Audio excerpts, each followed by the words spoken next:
right, so good afternoon, everyone. Welcome back, or welcome if you're first time attending an NJ Sophie session. My name is Hillary Sapetsky. I'm the NJ Sophie program chair this year. And on behalf of NJ Sophie board and the program planning committee, I truly want to welcome you to our third session of the annual meeting series titled The Future of Public Health Education: Grow Your Skills to Grow Your Value. Today's workshop is Infographics 101. Learn how to design public health infographics with software you know and use. And it's presented by Sujani Siva Natharaja. She's the founder of PHSpot. So before I formally introduce Sujani, I just want to go over some brief housekeeping again. So first, you've noticed that your line is currently muted. So please remain on mute for the duration of the meeting until we get to Q&As. You can use the chat box feature for any questions or comments throughout today's session. We will be monitoring the chat throughout. Also, at the end of today's session, you will receive an email with today's workshop materials and also an evaluation form. So the evaluation form must be completed in order to receive the CHES or MCHES credits for today's session. I will also post the evaluation form link in the chat at the end of the session so that you have it for easy access. The evaluation form will only be available for 3 days, so please complete it, as soon as possible. This is also a Google form, so just a call out in case you have, issues with a work computer. Lastly, don't forget to vote for the 2022 NJ Sophie board. The survey will close on Friday. The survey was sent out via email, I believe yesterday, and I'm also going to post it in the chat right now so that you can go out and vote before the end of today's session. All right, so now let me present our presenter for today. So Sujani Siva Natharaja is the founder of PHSpot.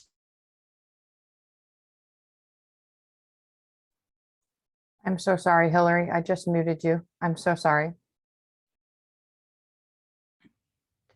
Okay, Sujani Siva Natharaja is the founder of PHSpot, a trusted career development resource and community. After guiding a number of public health students and new grads, Sujani launched PHSpot in 2017 to help public health professionals build their dream careers. PHSpot offers support in 3 main areas of one's career: studying public health, getting hired in public health, and upskilling for a competitive edge. Sujani enjoys seeing people around her grow and become the best version of themselves. She is specifically obsessed with elevating the people behind the public health workforce. Sujani has an honors Bachelor's of Science degree from the University of Toronto and a Master's in Public Health from the University of Saskatchewan, both of which are in Canada.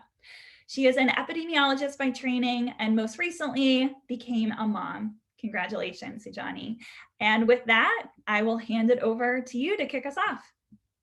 Thanks so much, Hillary, and good morning to everyone. If we're all in the Eastern, time zone, just like I am, I'm just slightly north of all of you in a region of Toronto in Canada. So hello. We did get a ton of snow last night, but it all melted away. So there's no snow behind me, which is awesome. I did see a comment here that the link didn't work.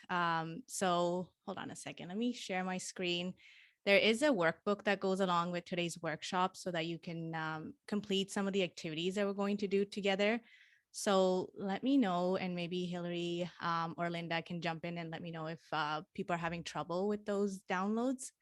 But I think I glanced over at the chat and it does seem to work. And the password is just NJ Sophie, not capitalized.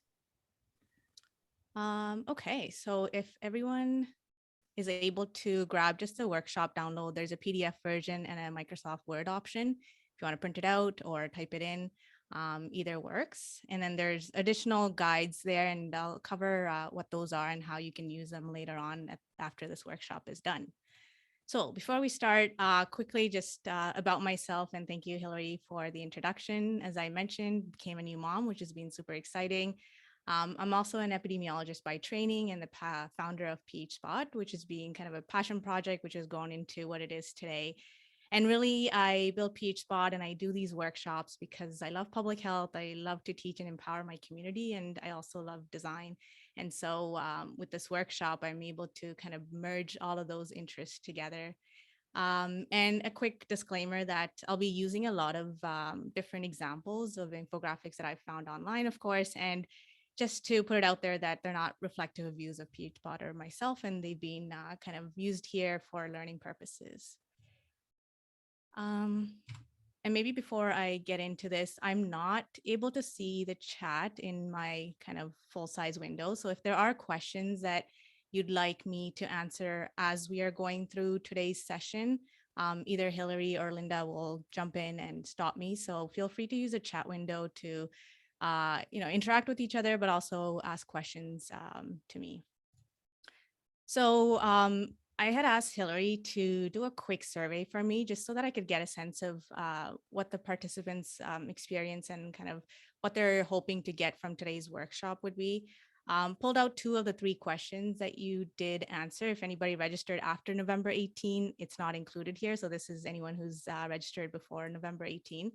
So as you can see, the ability in developing infographics, kind of your skill level is being shown on the left here. And it's good to see that we have a wide variety of experience levels. And that's always great in a workshop because, a lot of the learning also happens in the chat when individuals kind of are able to jump in and answer questions for each other, which is awesome. And then I had asked if you could walk away with one thing from today's session, what would it be? And over 60% of you really wanted to get some hands-on tactics on how to get started, step-by-step design processes, best practices, resources, tools. So that's really what I'm going to be covering in today's workshop. And so my goal for you today is really to walk away with the confidence for you to take the exact steps in order to design your first infographic. So if you feel like you're all the way at the bottom of the staircase here in order to design your first infographic, I'm really hoping to push you up quite a bit up the stairs so that you can then use the resources, tools, and the different guides that I've pulled together for you in order to start your infographic design journey.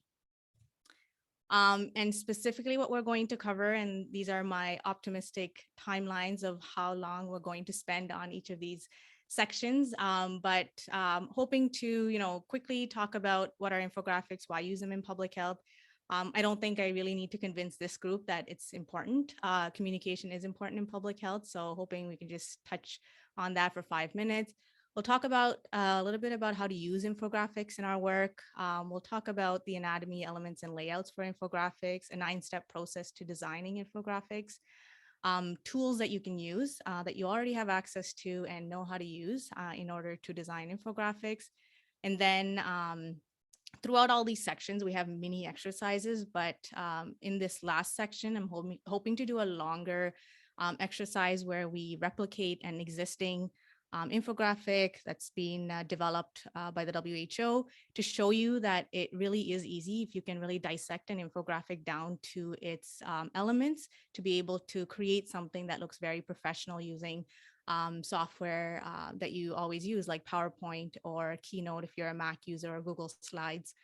So that'll be the longer portion of the activity. And then if you're and I think with all of this, you'll be able to design your first infographic. But if you're looking to take it one step further, I'm going to quickly tell you a bit more about how you can do that. And then we'll do a Q&A. And as I mentioned to Hillary, if the activity here is taking a bit too long and we want to get into the Q&A, we can do that. And I can always send a recording of the activity so that you could watch it on your own time.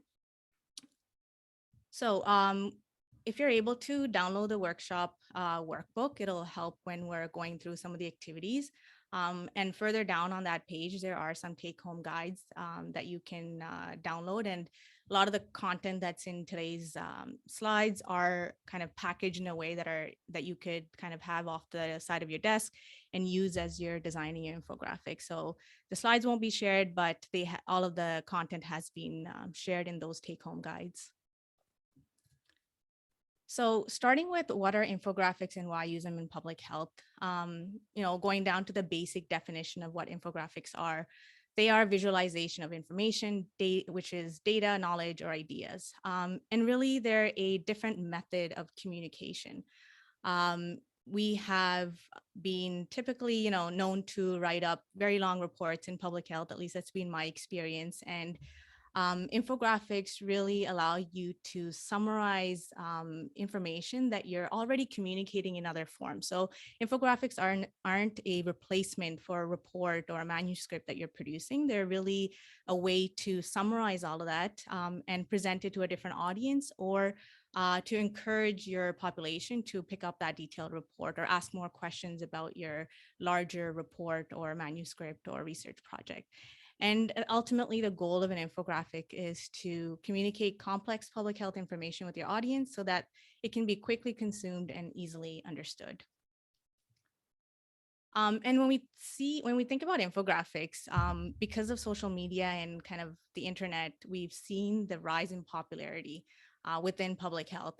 But when we think back to whether infographics or summarizing visual information or information visually is a new concept, it really isn't, because we can see it as far back as the 19th century when we look at Florence Nightingale's diagram here of the cause of mortality in the army, or even John Snow's Broad Street cholera outbreak kind of diagrams. If you're an epidemiologist, this is an image that you've probably seen over and over again, where John Snow mapped out the number of cases around the pump on Broad Street. And so we can see that visualization of information has been seen as far back as the 19th century. And now we are seeing that public health organizations, whether we're looking at national organizations or international, or even some of the local ones, they are all investing time, energy, resources into developing infographics, because it is a medium of communication that is quite effective.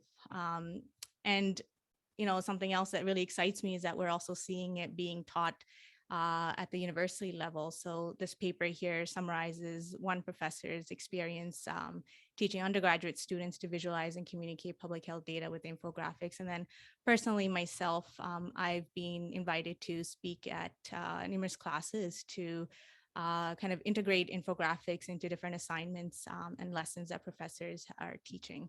So quite exciting. And then also academic journals are also seeing the value of infographics.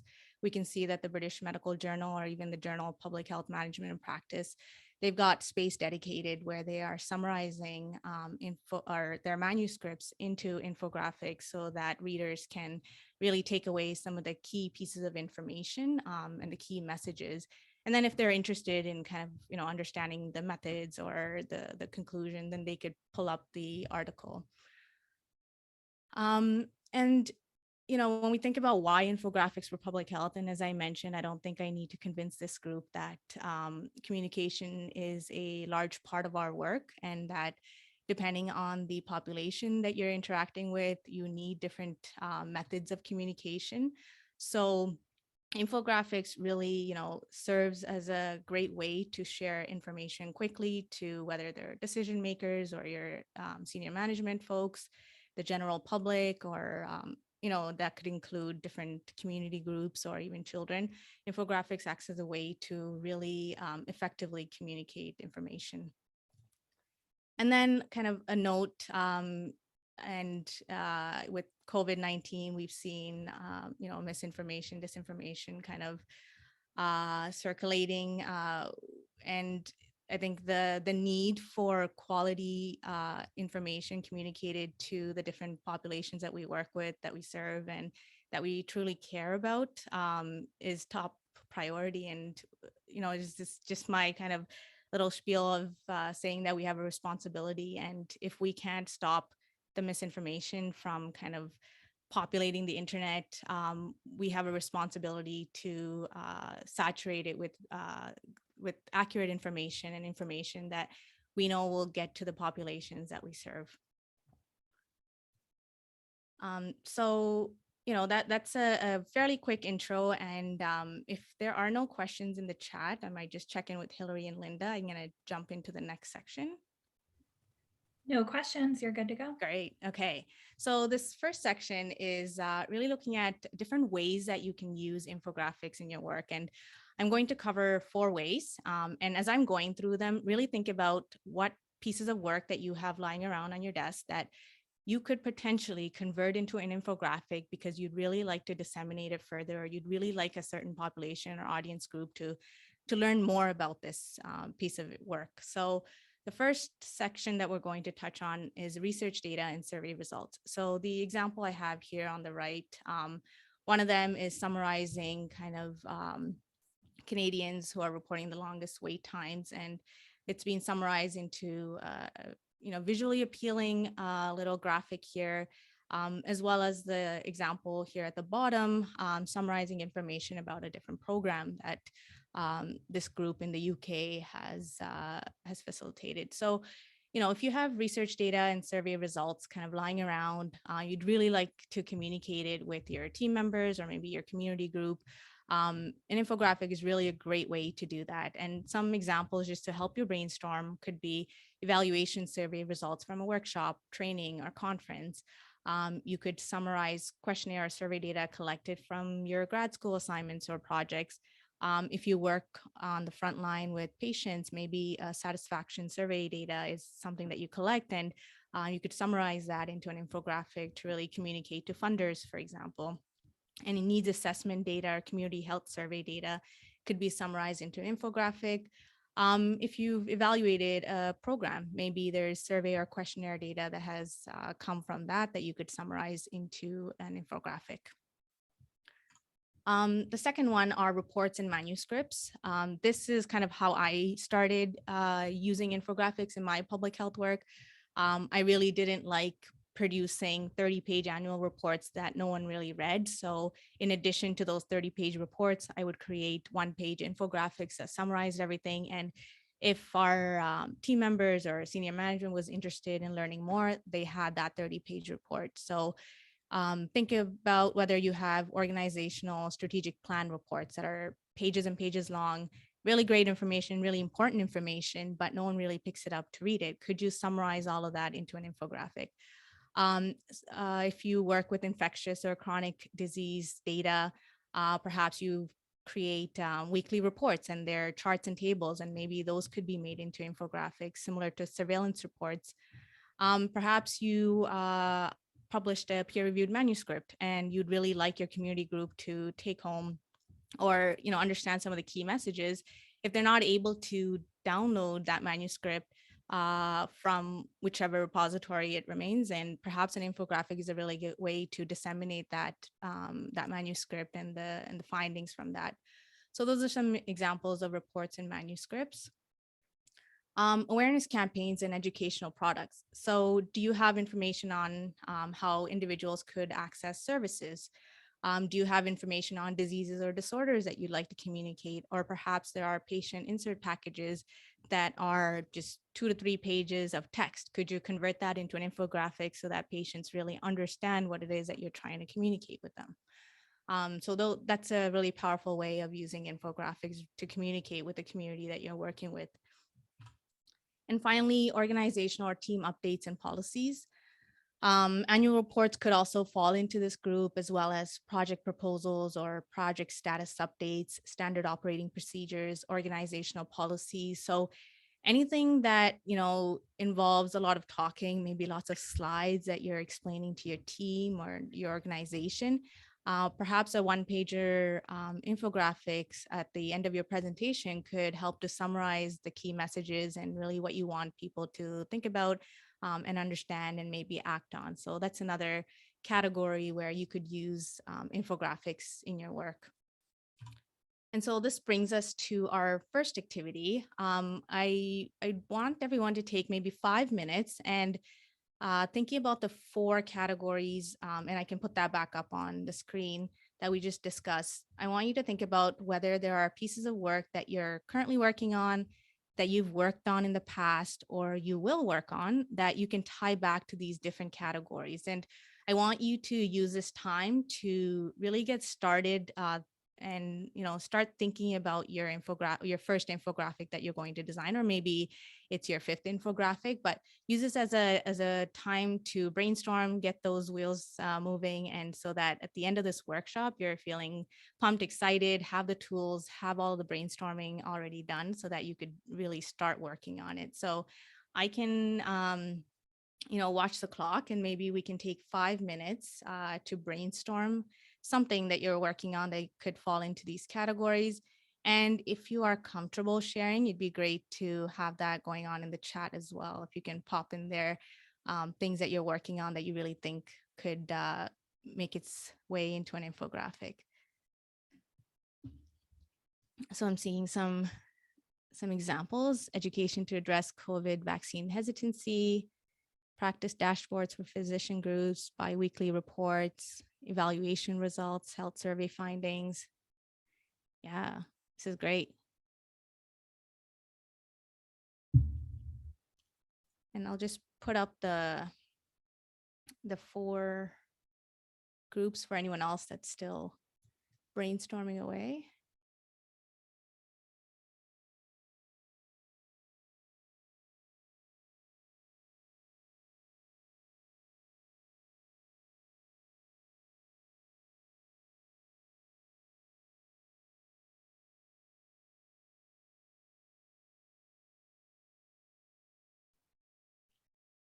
Oh, I see someone's got something to report on tonight.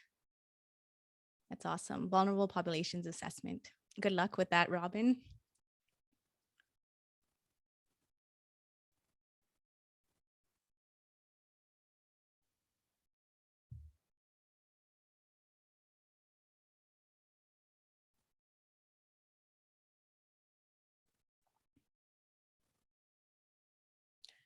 Well, I like that return on investment of public health programs.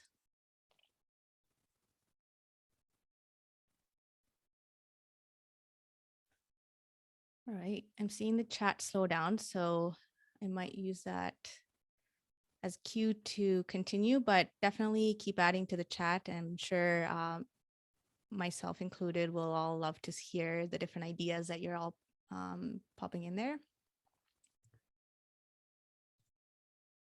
Oops.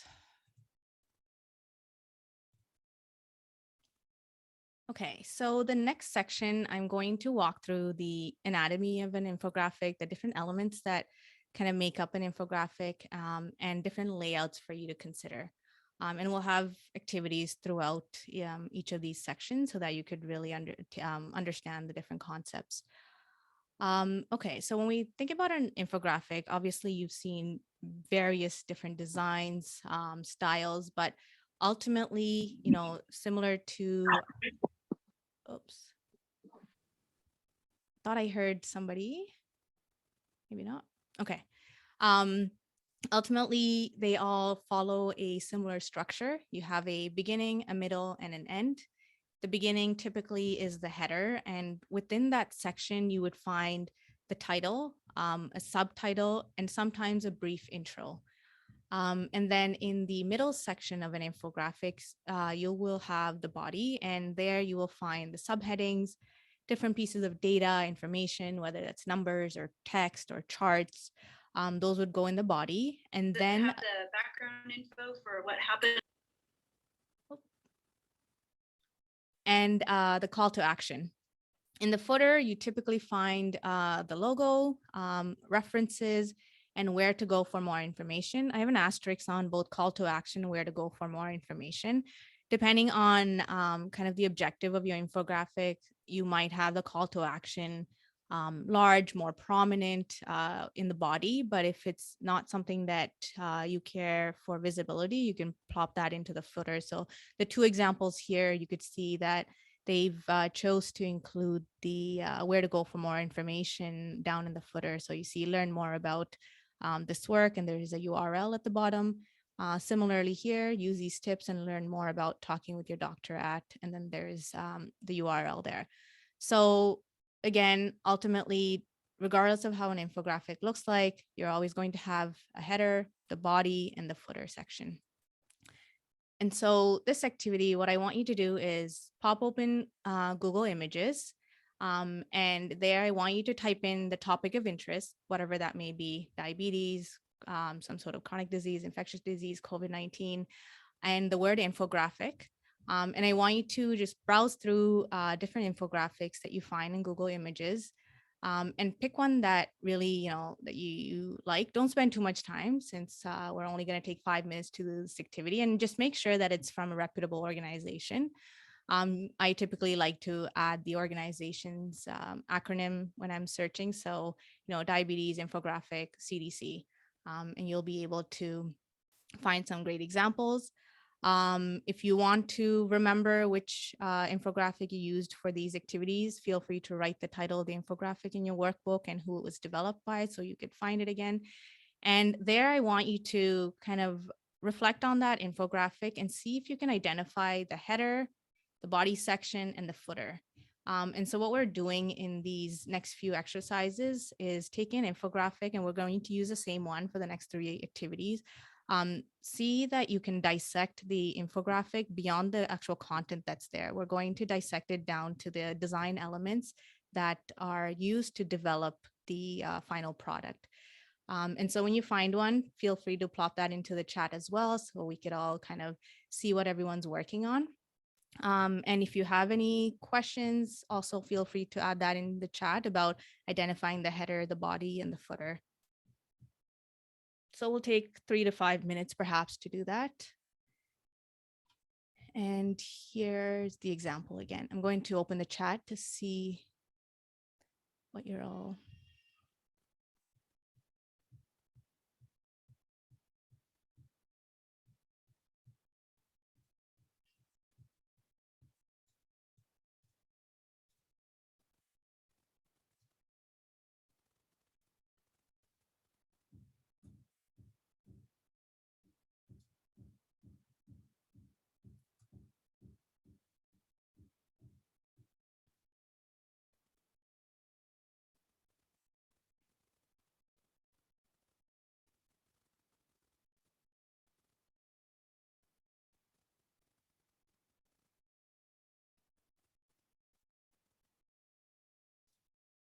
Okay, so while the rest of you are looking up the infographic you'd like to kind of dissect, I'm gonna move on to talking about design. And if you haven't found one, just continue working and also listening to these next few slides. And then we're going to go back to the infographic that you've picked out to dissect it further.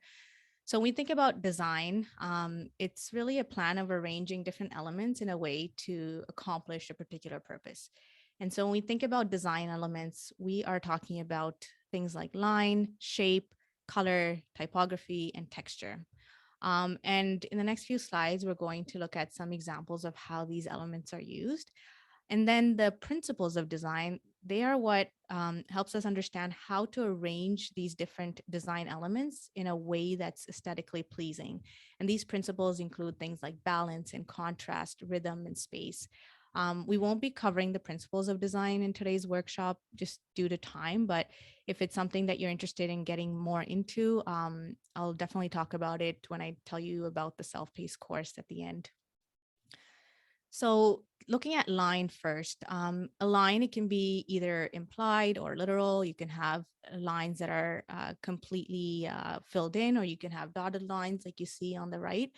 And ultimately, in an infographic, you are using lines to organize, divide, and separate information. You could also use it to add borders around elements or group similar elements together, and they work really well for that.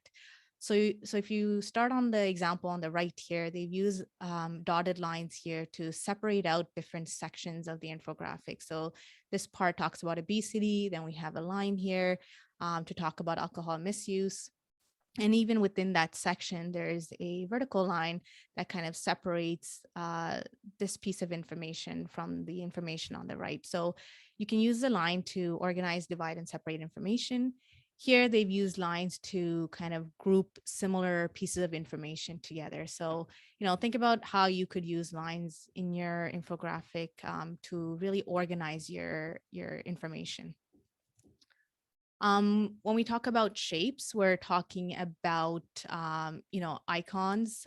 We are talking about geometric shape. We are also talking about any images that you'd like to pull in. And shapes, again, the geometric ones and even some of the more of the icon style shapes, they can be used to, again, organize and separate content. In this example here, there's a heavy use of rectangles to section off the subheadings here.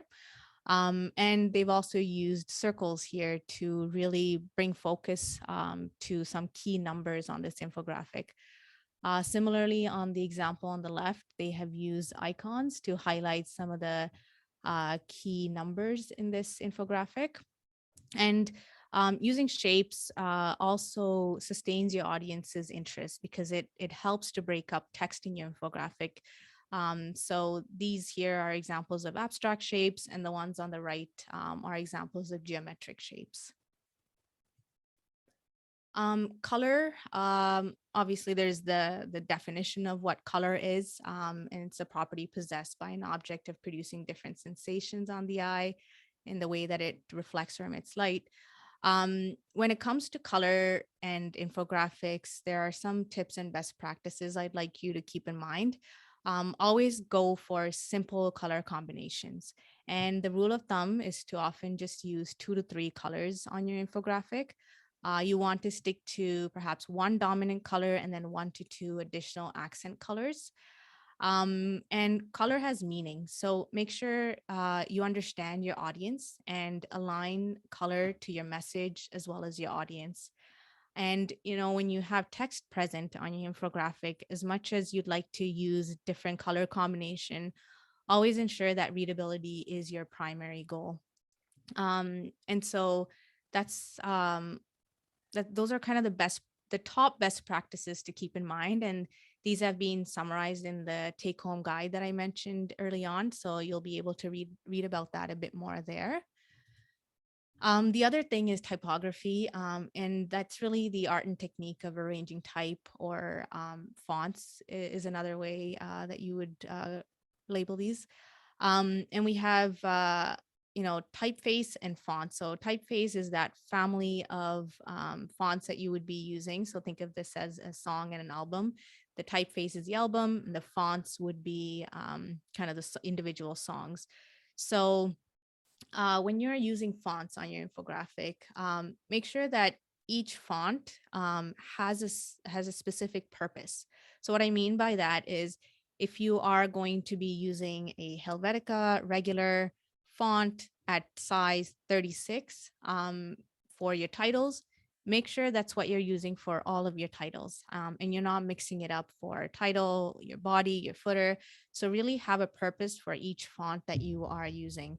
And fonts are really a great way to achieve hierarchy in your infographic. So using a sans serif versus a serif font combination really helps to show that sort of hierarchy in your infographic.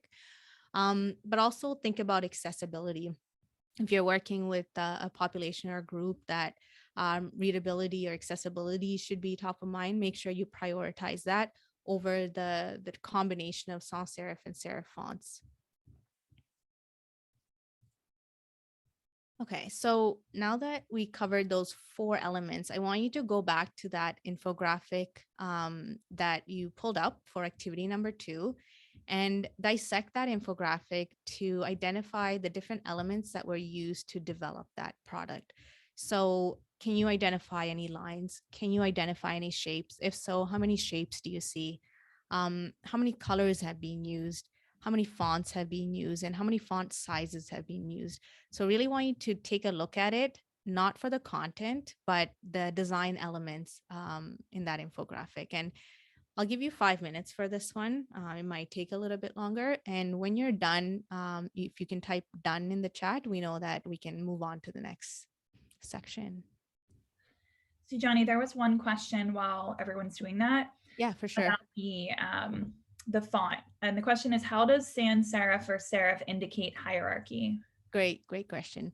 So if you see this example, this may not be a good example because they've used serif fonts for all three of these sections, but imagine if we had tackling obesity in Canada and all of these were the same size. And we had used, say, an Arial font for Canada. So this would be a sans serif font. So a sans serif font is one that doesn't have these curves at the end. So if we look at the text used down here, all of the edges are pretty straight. So those are the sans serif fonts, and the serif fonts are the ones that have curves kind of towards the edges of the letters. So you can tack on a serif font and a sans serif font to achieve that sort of hierarchy.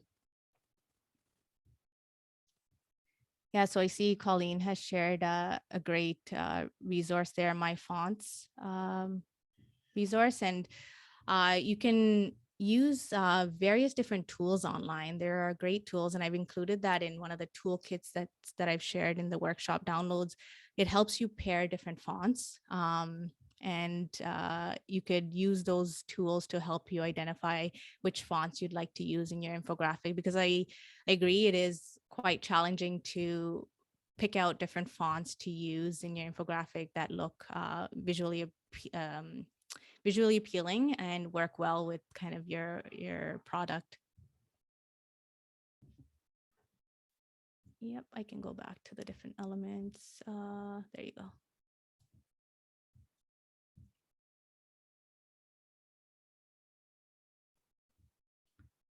And I saw some great tips on how to identify serif fonts and sans serif fonts. Saw meaning without curve. Thanks, Samantha, for that. And then hats and feet serif fonts.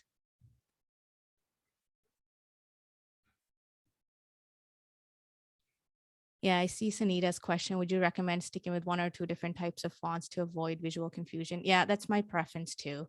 I typically stick to 1 to 2 fonts. I will use kind of uh, one font as my main font throughout, and the second font to either highlight different points, similar to how I've done it here. So, imagine if this line here, use the infographic from activity 2, instead of being italicized, I used a different font to make that piece of information pop out.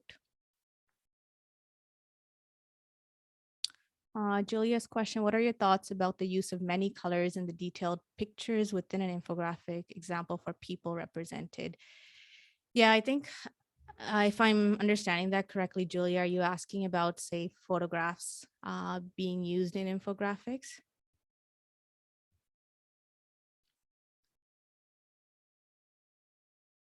So maybe if you're using icons in your infographics, best to use the colors that you're going to use in your infographics for those icons. But if Julia, your question is if we're using photographs, for example, so if you have a photograph of a person, definitely you're going to have more than 2 to 3 colors. There are ways you can design it so that the other elements on your infographic kind of match the colors of the photograph. So say the individual in the photograph is in front of a tree and there's lots of green and brown. You could use those colors into your infographic. So visually, it all kind of matches.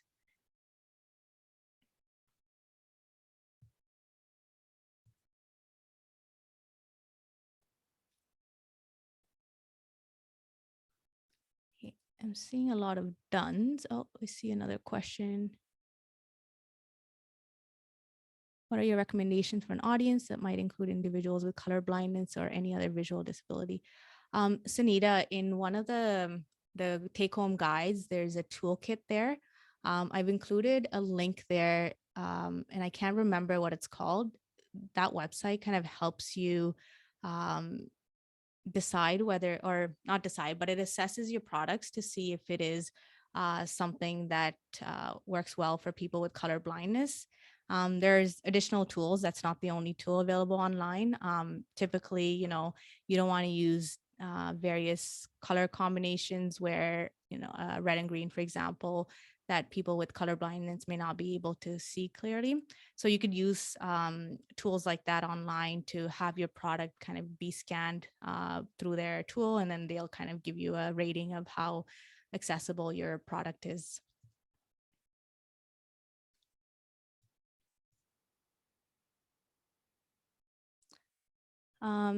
Sarah, yeah, what are your thoughts about using company colors consistently for recognition versus switching up the colors for appeal? Great question. I think, I did say 1 to 2 colors max. Sometimes you will want to design your infographic a certain way. Maybe the colors you're using have nothing to do with the colors that your or your company's logo is, for example. And so the logo will pop out just because of the contrast in the colors. I would say, it really could depend on your marketing team. I know in places I've worked, the marketing team has had certain requirements that products had to be a certain color or use a certain font. But we've also seen, for example, if you pull up the WHO or the CDC website and look at their infographics, they've done mix of both. The WHO, their logo is the light blue, but you will see that their infographics for appeal has been produced in various different colors depending on the topic. So I think it really matters what your organization is comfortable with. But I would definitely say switching up the color for appeal kind of is more attractive to me.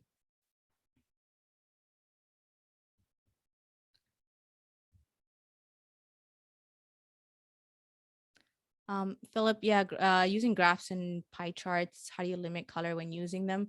I typically, if I'm creating the graph or charts in Excel, I will go back and recolor my graphs and charts so that it matches my the colors I've chosen for my infographics. So the bars, for example, if you're pulling up a bar chart, is the color that you've chosen for your infographic palette. How much do I limit them? Limit color when using them. So I don't know if that response answers your question, Philip, or if you have something additional.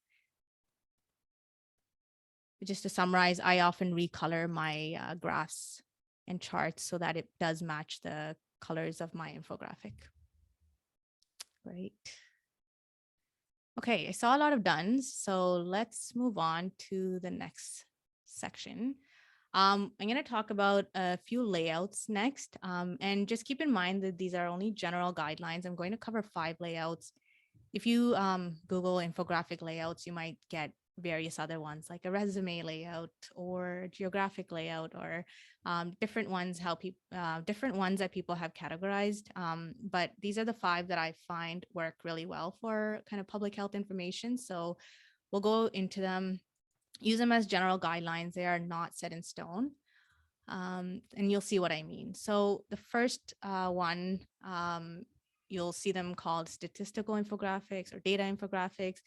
But really, at the end of the day, this type of layout is used to show a lot of data, charts, or graphs.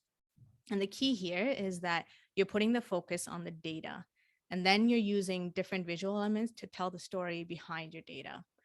And some tips to keep in mind when you're using this layout is obviously number 1, don't make it a dumping ground for numbers. You want to have a compelling story or a topic, and then you want to use data to support that story. And then additionally, you'll add charts, graphs, illustrations to visualize the data where appropriate. So if you look on the right here, this infographic is about nutritional information on packaged foods. And so the main point that we see immediately is nearly half of all Canadians always or often consult nutritional information. And that information or that piece of fact has been illustrated through a bar graph. And then when you move down through the infographic, you see that that fact is being further kind of discussed in the additional pieces of data that's being presented. So, they're comparing men and women. Women consult nutritional information more frequently than men. And then they have listed the numbers that support that statement. And then additional pieces of data on the right and again on the bottom. And so visually, your eyes kind of follow through the story, but really the focus here is on numbers, on data, on charts. So that's kind of how you would use a statistical infographic. Process infographic, just as the name suggests, is a summary or overview of a process by breaking it down into easy to follow steps. These two are two really great examples. And some tips here to consider is to clearly label each step using headers or numbers or some sort of a color or an image or an icon. You really want to highlight that you are moving from one step to the next step. You want to use directional cues to guide the reader. And by directional cues, I mean arrows. And, arrows have been used differently in these two examples. And then when you're getting down to the body text that's going to communicate your message, you really want to keep your audience in mind when you are writing that text. If you're speaking to children, you want to write it a certain way. If you're speaking to economists, you want to write it a certain way. And then you want to think about flow. So use the natural flow of how you would read or how your audience would read, going from top to bottom, left to right, or if you don't have enough space, using an S shape layout is also very helpful. And in these two examples, that's how they've laid out their information. Obviously, in the top one, you see multiple S shapes. And in the bottom one, you see kind of two S shapes linked together. And that way we can fit a lot more information. So that is a process infographic. The next one is a timeline infographic. This is one of my favorite ones. And a timeline infographic shows the passage of time by highlighting important dates and providing an overview of the events. You want to use, again, visual aids to highlight and explain each point, whether it's lines, icons, photos, labels, whatever they may be. And the one key thing I'd like everyone to kind of consider here is to aim to build your timeline infographic to scale. So all of these examples here, they are great. They've done a really great job. But the one thing that I would recommend when you're building timeline infographics, that these ones haven't done, is to make sure that the point, when you have the 2 points, make sure that it's to scale. So what I mean by that is the amount of space between 1955 and 1963 is the same as 1963 and 1980 here. Similarly here, the space between 8 hours and 48 hours is the same amount of space between 10 years and 15 years. Because as humans, we kind of see time kind of spatially. And when you are talking about a timeline infographic and you have points of time and you're showing passage of time, you want to be able to also visually show that. And so, because of space and because of just how nicer it looks to space each of these out evenly, you kind of lose the purpose of the timeline infographic. So if you can build your timeline to scale, I think it sends a message home a lot better. And the next one is a text-based infographic, where we're really using this category to group a number of other layout types. And like I said, if you Google around, you'll find different names for this. But at the end of the day, what you're doing is communicating a lot of text. So you don't have numbers here, you don't have charts here, there's no timeline. It's really taking a chunk of text and putting it down on an infographic so that your audience can grasp the message much more quickly.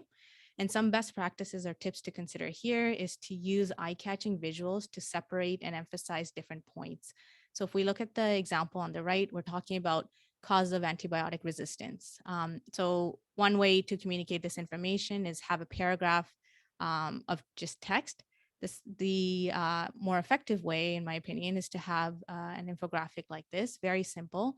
And each of the different points, so overprescribing of antibiotics, patients not finishing their treatment, overuse in livestock and fish farming, each of those points have been taken out, and eye-catching visuals have been used so that each of those points can be kind of quickly consumed by the audience. You also want to use any strong headers to send the message home, similar to what they've done here. And if there's a need to include additional text in the body of each of those sections, make sure to, again, write that with your audience in mind.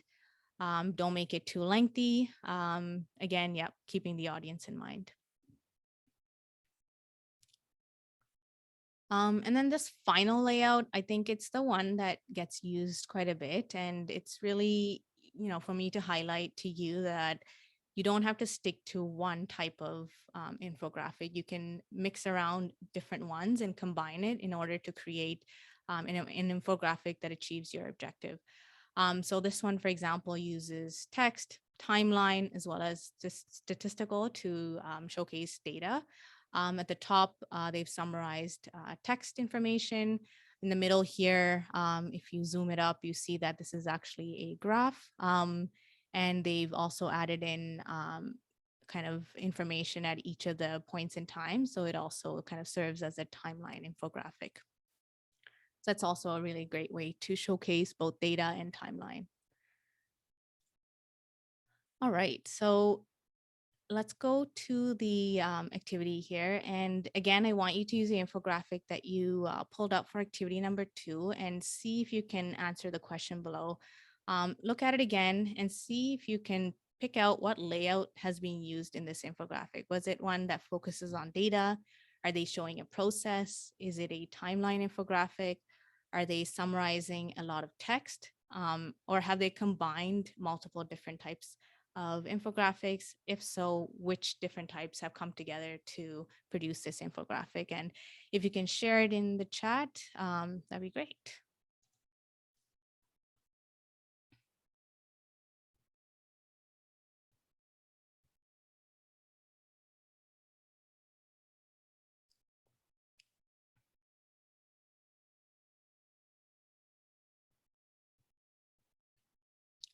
See quite a few combinations.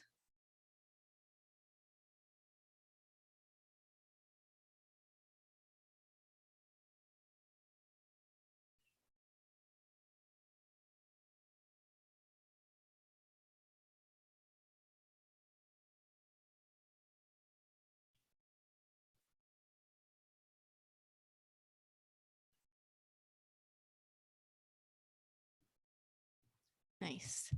Okay, so I'm going to move on. I'm just checking the time. So we have till about 1:30 today. And I did mention to Hillary and Linda that there was a longer activity I wanted to do towards the end.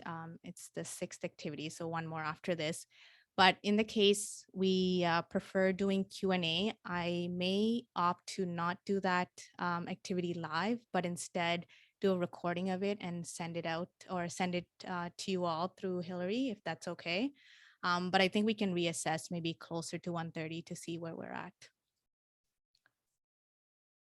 Okay, so then the next section is a 9-step process to designing an infographic. And so this is a process that's worked really well for me. And it's a process I've used after having multiple or running into multiple incidences where I get too excited to design an infographic and just jump on to a design software, create it, take it to my team, and they do not like it, or they had a different idea for it. And so using these steps has really helped to save time for me. And I'm going to walk through each of them, and hopefully you'll be able to use a version of these steps for your kind of design process. And then also to highlight here areas that I've found throughout this process when it's a good time to bring in my team and do a quick revision and edit, so that when you do have the final product, it's gone through the approvals well in advance.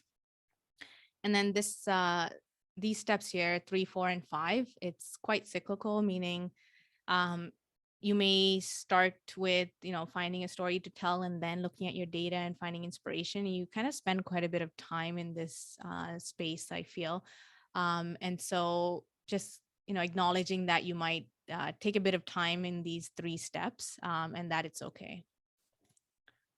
So yeah, again, the take home guide has these steps along with the worksheet for you to go through and work through planning your infographic. So you can definitely download that on the workshop website. So the first step is really to look at the information or data you have at hand. When I say information, it doesn't have to be numbers and charts and tables. It could be 2 pages of text that you're wanting to summarize into an infographic. And once you feel comfortable that you know and understand the information or data in front of you, then only I feel that you should move on to the next step. And here's why. I found that sometimes I would be handed a report that was produced by somebody else to develop an infographic. But if you don't understand perhaps the methods or some of the data or the information in that report, it's sometimes hard to develop a summary of that. So really knowing your information or data and having access to the people that would know that piece of information a lot better really helps make the design process a lot smoother. The second step is to identify the objective and the audience for your infographic. So think about why you are creating an infographic. It could be exciting to want to show your information in a different format if you've always developed reports.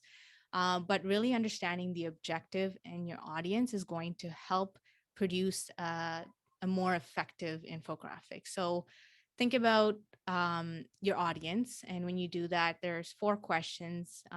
Great work by Stones and Gant. If you are able to pull that up and read their report, really highlights how to identify your audience and then what to understand about your audience before you develop an infographic. But you want to think about who your audience is. How are they going to see it? If you're creating an infographic and sharing it on social media, but your audience is not on social media, is that the right way to disseminate it, for example? What is the key message that you want them to take away? And what are the key barriers to communication for your audience? So having answers to those questions is really going to help you develop your infographic.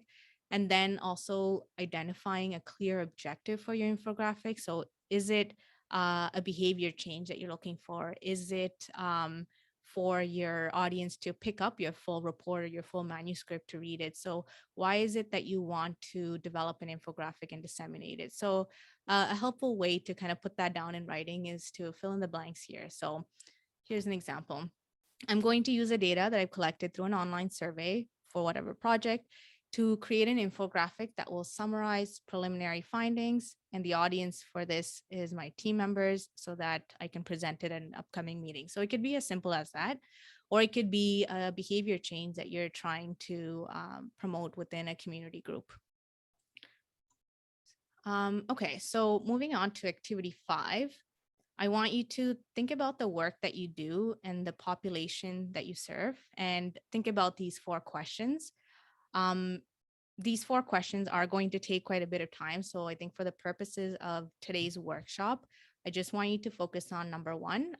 And it's quite possible that you obviously have different populations that you work with. So list all of them in question 1, and then work through the 3 questions for each of those audience groups in your own time after the workshop. So I think if you can take some time right now to brainstorm who your audience is and share that in the chat, um, this kind of gets you started on thinking about your audience and your objective when you're developing infographics. So let's take a couple minutes to do that.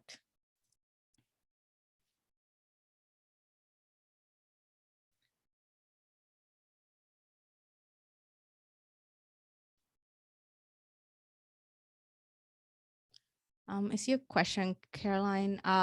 The slides aren't available, but I have put together a number of take-home guides available for download, and I believe Hillary will be sending that link where you can go and download all of those after the session. All right, I see some various different audience groups that you'll be developing infographics for, from policymakers to management to general public, children.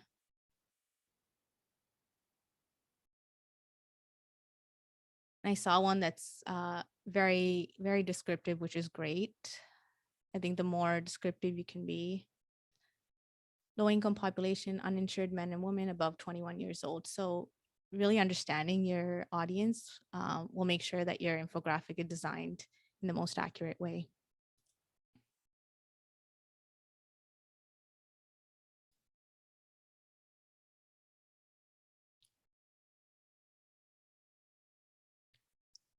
Nice. Yeah. And if you have time, feel free to work through the other 3 questions. So, how will this audience see the infographic? Is it shared via email? Are you putting it in a newspaper? Is it shared via social media, for example? Knowing these things will help you set up your infographic in the right way. And then what is that key message you want them to take away? And then the key barriers to communication. So is English not their first language? If it's not, does your infographic need to be translated? Are you using technical terms, or are you going to use more lay terminology? Are you going to use more images if it's for children versus complicated text? So really think about those pieces of information. And the resource that I mentioned, Stones and Gantt, they encourage you to create a persona for your audience. So the more details, the more information you collect about your audience, the better you're prepared to develop your infographic.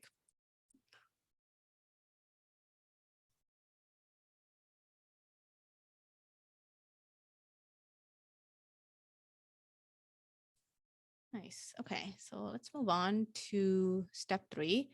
And step 3, 4, 5, as I mentioned, falls into that space where it's quite cyclical. You'll spend a lot of time in those 3 steps. And first of those 3 steps is to play with your data information to choose what is needed. So, you will want to include everything that you have. So if it's a report that you're working off of, you'll feel as if every piece of information, every piece of data needs to make it into the infographic, but always go back to your objective, your audience, and that key message you want them to walk away with.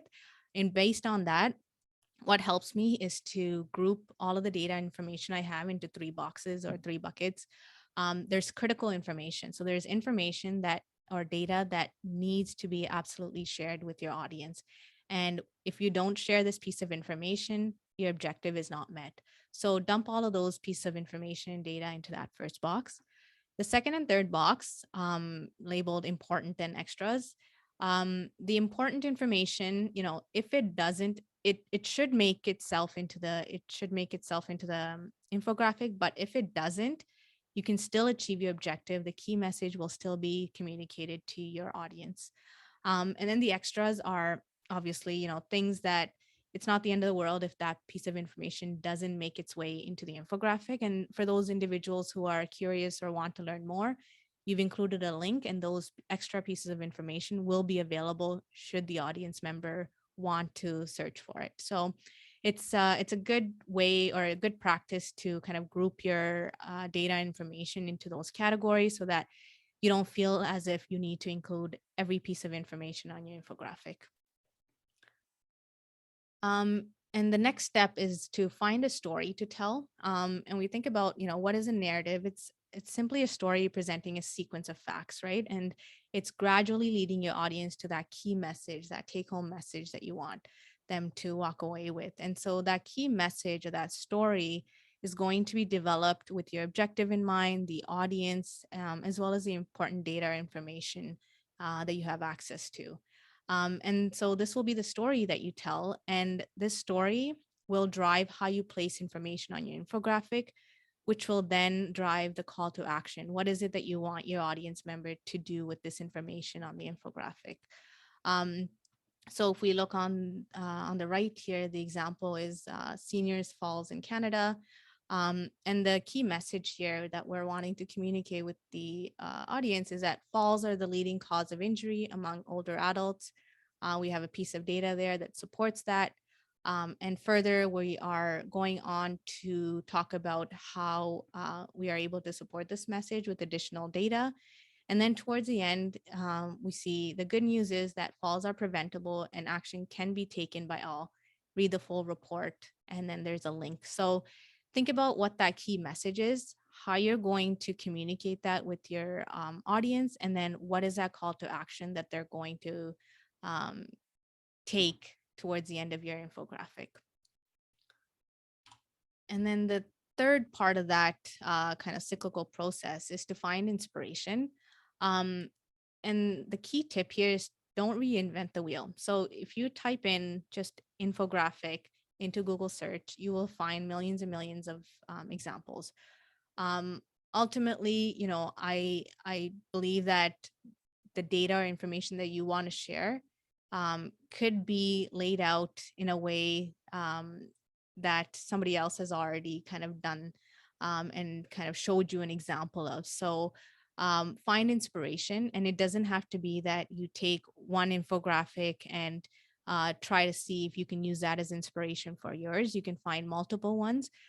Find different elements from existing infographics that will work with your information and data. And typically what I will look for is I will find an infographic where I really like the layout and I can see my data or information really fitting that layout, the way the information flows. The look and feel really speaks to either our brand, our organization's brand, or the data or the story I'm trying to tell.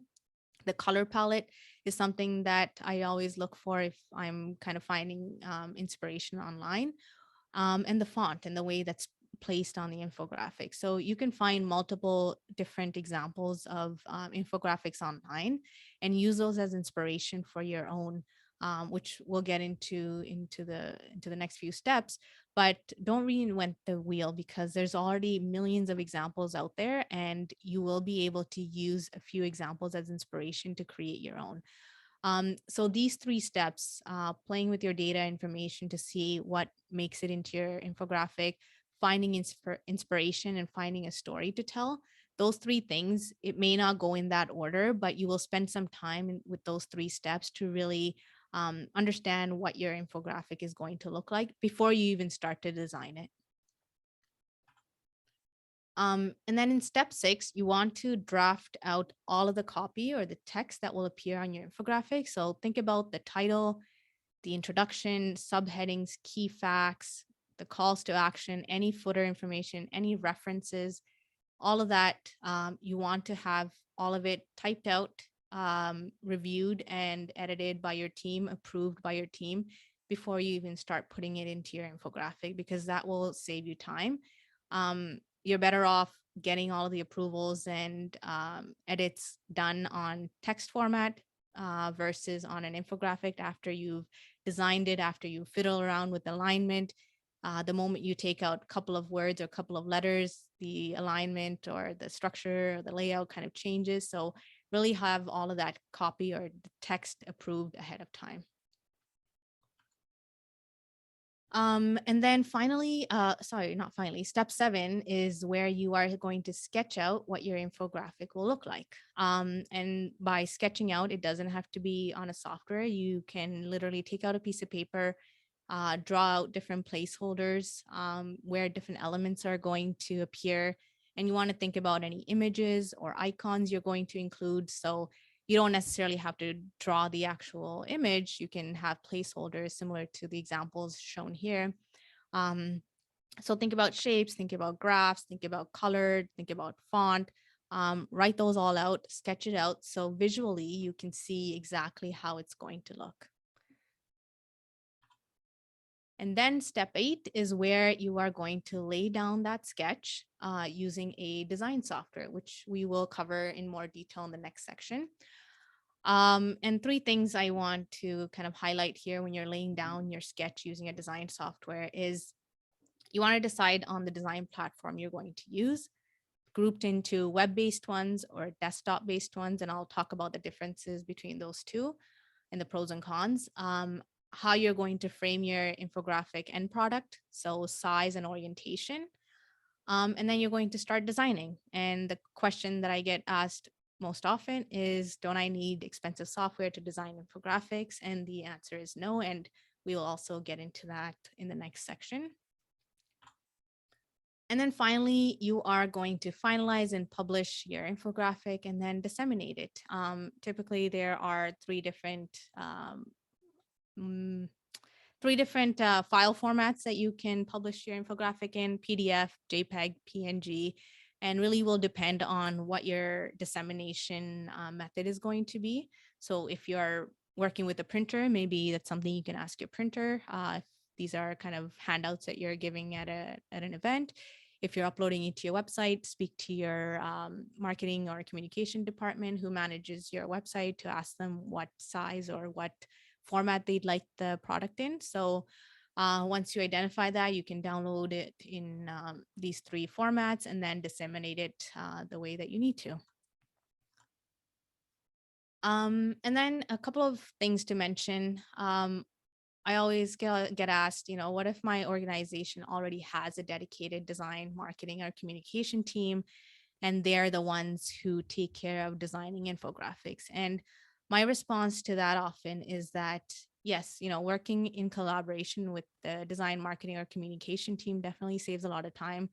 They are the design experts, but you are the public health expert. So when we take those 9 steps in mind, you will notice that a lot of the work requires public health content expert to weigh in on. So thinking about the audience, the objective, the key message that you want to send home, what is the text that's going to appear on your infographic? How will the kind of the layout of the infographic look like so that it speaks to my audience? So a good portion of these steps needs to be done by the public health expert. Where you can involve your design, marketing, or communication team is in the last 2 steps, where you are laying down your sketch using a design software, and you are finalizing, publishing, and disseminating your product. And having personally worked with those different departments, the design experts really help you with their expertise, which is color, font, placement of the different elements. But they depend on you to kind of guide them, to let them know what sort of text, what sort of images even to use that speak to your audience. So it is something that you can leverage if you have it at your organization, and it does make the process smoother. But encouraging you to be involved in that process, because you are the public health expert, and you understand the audience a lot better. And then I've already kind of mentioned this towards the beginning, involving your team, and encouraging you again to seek feedback from your team and other stakeholders throughout the process, because it will really save you time. You also generate better ideas. Creating a story is one of the most difficult parts of the infographic process. So if you can bring in multiple brains for that process, your creativity also increases. And then you also identify any barriers quite early. As you're brainstorming, you think about your audience, the barriers that they're going to face, the barriers that you might face for approvals. So you're able to tackle those much early. And so these are 3 key places that I found is helpful to involve your team, but you might choose to involve them less or a lot more. So really think about how and when you'd like to involve your team. Okay, I'm just gonna do a time check. We have about 15 minutes, so I'm gonna hopefully skip the questions, get through the designing portion, sort of the tools that you will use, and then we'll go into a Q&A portion. And the final activity, I think just because of time, I might record it tonight if I get time, and then send it to Hillary, and hopefully you'll have it within this week. Does that work for everyone? Maybe I'll check the chat to see if that's a good plan for the next 15 minutes. Great. Okay. I'm seeing quite a few yeses. Okay, so I mentioned software, desktop or web-based. Desktop is anything that's downloaded, accessible off of your computer, does not need the internet to access. And web-based, obviously, whether you're using Chrome or Internet Explorer, something that you access off the internet. Pros and cons of both of those. The ease of use, obviously, with the web-based ones, things like Canva or visually different software that have been created nowadays. It's very easy to use because they have templates available, font pairings are already done, color palettes are already done. So it really requires very low design skill. So if you think about step 8 and step 9 to design your infographic, it's quite easy to use web-based ones. The desktop versions, and I'll get into what those are, but mainly I recommend people use Microsoft PowerPoint or Keynote if you're a Mac user, or Google Slides if you're using Chrome. Those are a little bit more difficult to use because they don't come with templates. I have seen that the newer versions of Microsoft do have infographic templates, so things are changing. But the various web-based applications, whether you're using the free version or the paid version, quite easy to use. In terms of flexibility, if you're using software on your computer like Microsoft PowerPoint, you can execute the exact vision that you have in mind. So if you're sketching out a certain layout, you can achieve that on Microsoft PowerPoint. On the free versions of the web-based applications, sometimes it's difficult to do that, but if you have the paid version, almost often it's quite flexible. Privacy is another big reason that I use Microsoft PowerPoint within organizations that I've been at, because if I'm using sensitive data or presenting sensitive data on my infographic, it's not something that I can store on a web-based application. So if I'm using Piktochart or Venngage or even Google Slides, it's not information or data that I can have hosted on a server that doesn't belong to my organization. So if you have, or if you're an organization or a team that works with sensitive data, your option might be to always use software on your computer like Microsoft PowerPoint. And then the output format options, the flexibility in that with the software on your computer, you can save it in any format you want. Sometimes the free versions only give you, say, PDF to save it in or PNG. Paid versions of web-based applications may allow you to save it in multiple formats. So quickly, just some examples of web-based options. You have something called Piktochart, Venngage, Canva, Infogram, Visme. The ones with stars are ones that I've personally used. They all follow a freemium model, so you can create stuff for free. If you want additional features, then you'd have to pay for them. I believe I've included these links in our in the guide that you're taking home today. So when we talk about designing infographics with software you already know and use, I recommend slide presentation software. You know, if you know how to use Adobe Creative Suite, like this is where you would find things like Photoshop. There's a software called Illustrator, and it's a bit more advanced, a bit more tricky to use, a lot more expensive to install on your computer. And also, if you're the only one in your organization that has it, you're not able to collaboratively work on an infographic, or if you end up moving away to a different team, the team that hosted that infographic can still edit it if you're using software that everyone knows how to use and everyone has on their desktops.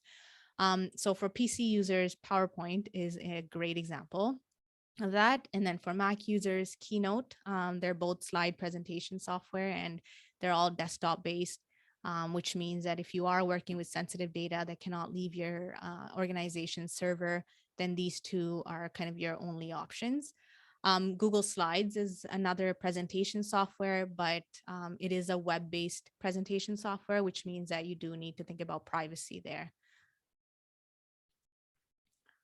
So why PowerPoint or Keynote? So why slide presentation software over other design software like Adobe Creative Suite is one, these other design software are expensive. And so being in public health, I often found limitations in terms of resources to get approvals for these type of software. Again, you know, even if you do have the money, approvals before installing it took some time for me. So I wasn't able to jump into my projects right away. So I ended up reverting to PowerPoint. These other design softwares are quite complicated to use. And so it's not a team friendly option either. So if my team wanted to add or review some of the products, then it wasn't something that we could work on collaboratively because I would be the only one that has Adobe Creative Suite, for example. So if I designed products on PowerPoint, everyone could access it even if I wasn't around. So really using software that you know and already use is not only going to save you time because there isn't that learning curve, but it becomes something that's easier to use and your whole team can be involved. And then also just a note to say, you know, keep an eye out for new features that keep getting added on. So PowerPoint, for example, I've noticed recently in maybe 2016 onwards, in addition to having pictures and shapes that you can add, they also have icons now. So that means that you don't have to go externally searching for icons to add into your presentation or your infographic. If you're using it for that purpose, you can search right within Microsoft, and they have royalty-free icons to use, similar to Keynote. Keynote, if you do go to go to that add objects feature, you do have icons already embedded into that. And then for Google Slides, if you're using Google Slides, there are add-ons. This one is called Insert Icons for Slides. And if you install that, you have access to icons right within Google Slides. So I think as technology improves, we are getting better features, and it does make infographic design for public health professionals much more easy because we don't need to create these icons ourselves. Okay, so the last activity I wanted to do together was I was going to use a slide presentation software to recreate an existing infographic. And I was going to ask everyone to follow along. And what I was hoping to achieve with this is to show you that you can design professional looking infographics using a presentation software that you already have access to and know how to use. And specifically, I wanted you to learn how to start the designing process, features to leverage in these software, and then how to use supplemental tools to produce your infographic. And so by replicating an existing infographic, I was going to essentially show you the art of the possible. And this would be focusing on this 8th step of laying your sketch down using a design software. And so we were going to walk through this first infographic that I found, and I like to call these bite-sized infographics. And then I was going to walk through a second example. Both of these very professionally done, really visually appealing. And I was going to show you that you could replicate something that looks almost identical to this in PowerPoint, for example, or Google Slides or Keynote. And so what I can do is, as I mentioned, I will do that activity, record it, and then send it to Hillary so that she can share it with you all, and you can follow along and practice as I'm working through that. And a quick note on these smaller bite-sized infographics, it's really a great way to share and disseminate one main point with target audiences.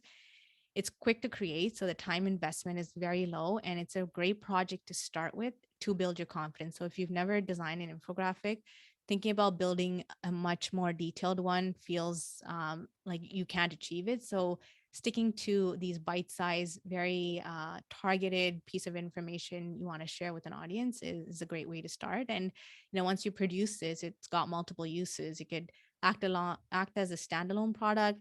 You can share it on social media. You can even add it into a reporter presentation. So I encourage anyone who has never designed an infographic to think about producing a bite-sized one and then move into producing a much larger one. So I'll commit to recording this activity and sending that along.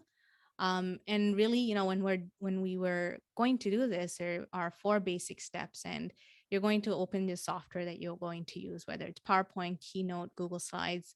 And then you go on to set the page size. So similar to how you would change the page from an 8.5 by 11 letter size to a legal, PowerPoint has a similar feature where you go to File, Page Setup, and you set up the page to a size that you would like your final product to be. So if it's 8.5 by 11 paper that you're going to be printing out, set that page size up, set the orientation, whether it's a portrait or landscape, and then start by putting down the basic structure, the skeleton of your infographic. So think about that activity where we dissected the different elements that produce the infographic that you found online.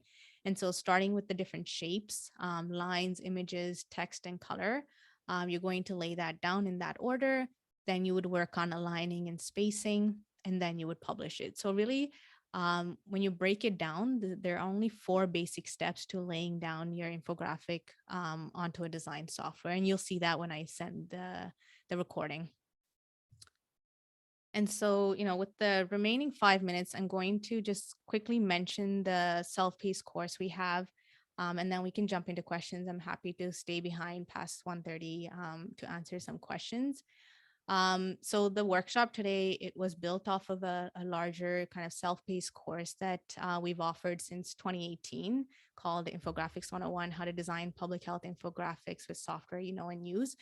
And a lot of the concepts that I talked about today are broken down into different modules with different lessons in this self-paced course. So if it is something that you're interested in, for those of you who attended the workshop today, if you head over to our website, phspa.org/infographics/course, or it's also available in the workshop downloads page, you can enroll in that course. And if you use the code NJSOPHIE until December 23rd, we're going to be just docking off 20% off for the workshop participants.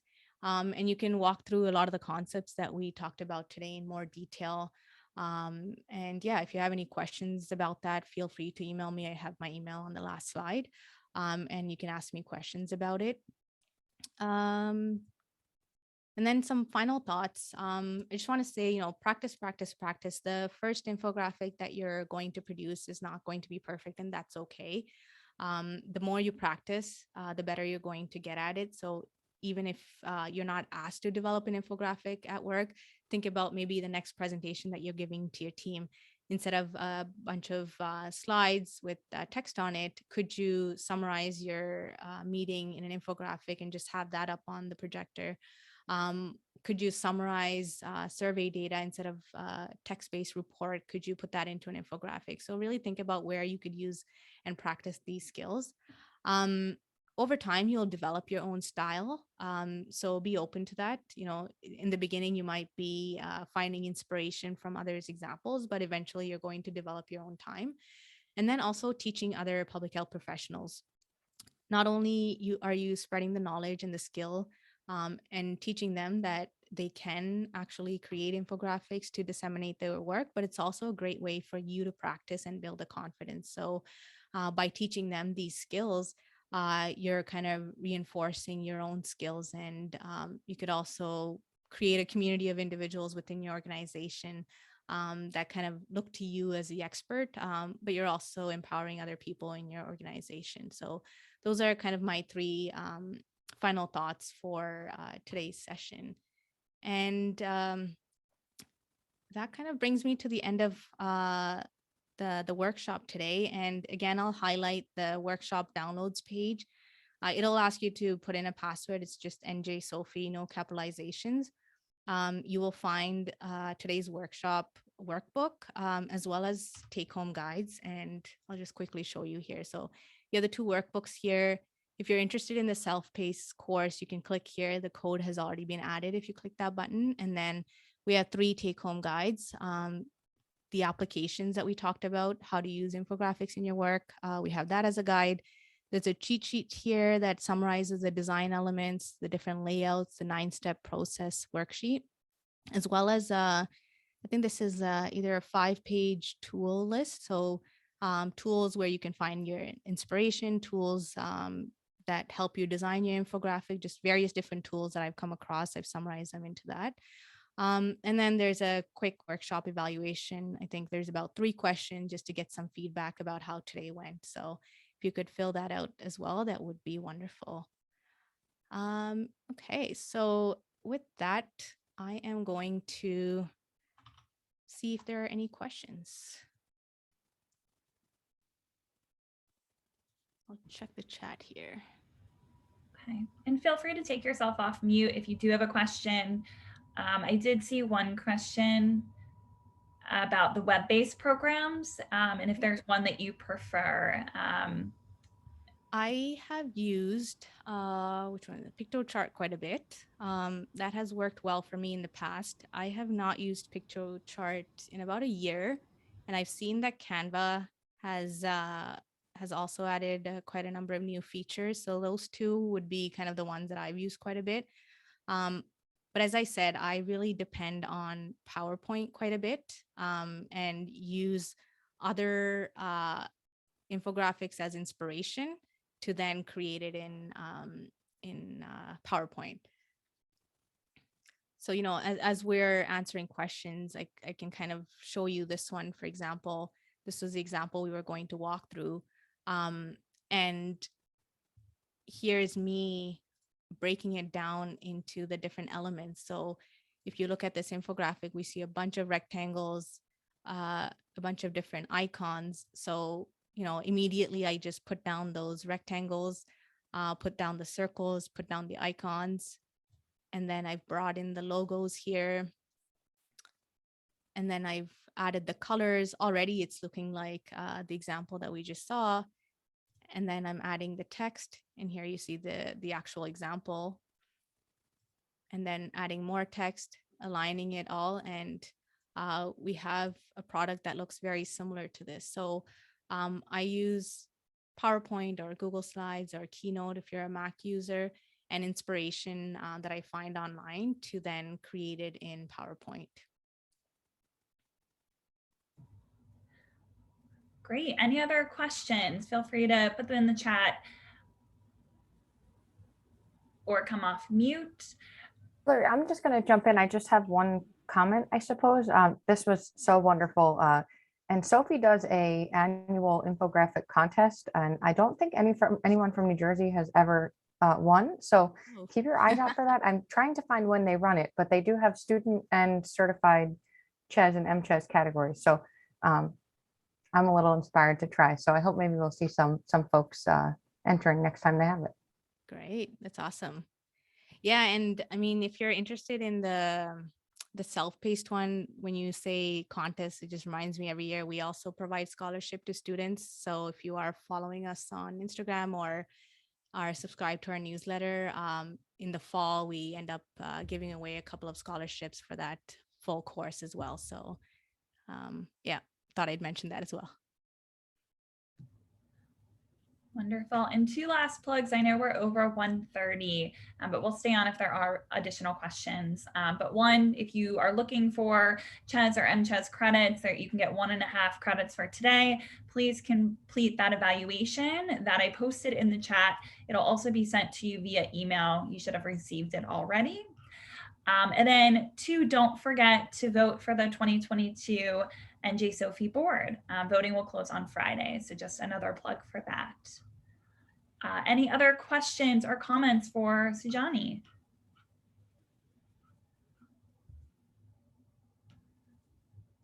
All right. I don't see any other questions, so I think we're good to end today's session. Thank you so much. I think this was such a valuable session. I know everyone really appreciated it. We'll look forward to your recording of the example, and I'll get that out to everybody shortly. And of course, don't forget, if you're looking for more information to take that self-paced course through PhSpot, and register by December 23rd to get that NJ Sophie discount. Thank you so much, everyone, for attending. Thank you, Sujani, and we will see you soon. Yeah, thanks, everyone. Have a great day.